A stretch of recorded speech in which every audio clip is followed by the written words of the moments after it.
I'm gonna be honest, this didn't look that amazing. But I'm a sucker for post-apocalyptic sci-fi and I like Margaret Qualley. So I figured it's worth giving a shot, and well, it's not a disaster. But it is a pretty low-budget, quaint little sci-fi movie. It's one of these very contained movies too, with a very limited cast. And very few locations, but you can still tell they had some resources available to them. Like it looks like a legit professional movie, and the acting's pretty decent. And I generally liked the sets, thought they were pretty good. But the CGI, not great. But there's not a whole lot of that. I mean, overall it's an okay looking movie, and it's about this young woman, who is one of the few people still left on Earth. And all life on Earth is basically dead or slowly dying. But this woman's trying to figure out how to get it to adapt. And there are some more elements to it, but I'll just leave it at that. Because this thing is so simple and straightforward that if I start talking about what else is going on, I'm basically revealing everything. Here's the thing though,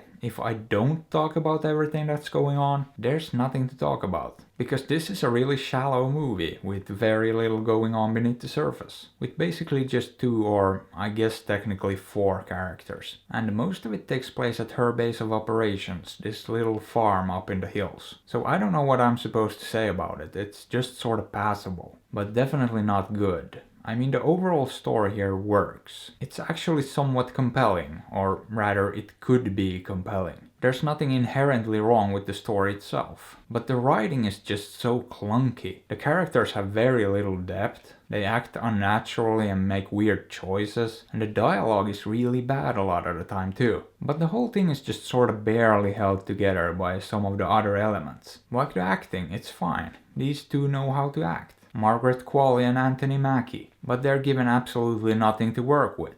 And I actually completely bought Margaret Qualley in this role. She might be the best part of the movie. She's this sort of nerdy, geeky person who just loves science and tinkering with stuff and figuring things out. And she's the closest thing you get to a fully fleshed out character in this. Because Mackie's character in this is just basically a cardboard cutout. And yeah, the movie looks okay and the story works. But beyond that, there's just nothing there. I got basically nothing out of it. However, I didn't actively dislike it either. It's just sorta okay in the worst way possible. I mean, the whole movie tried to be profound too, for some reason. And failed pretty miserably. But I will say that for whatever reason, I liked the ending. It had this dreamlike feeling to it, and I don't think it was supposed to be a dream. Or even ambiguous at all. But it still felt like it might have been. Like there's very little reason to believe it was a dream, other than just the atmosphere and the feel of it. And if you look at the facts, it seems pretty self-explanatory. But it still felt oddly surreal, and I liked that. So it ended on a high note for me. But based on how shaky the rest of the movie was, even that might have been an accident. And yeah, that's basically all I got to say about this one. It's just not very good.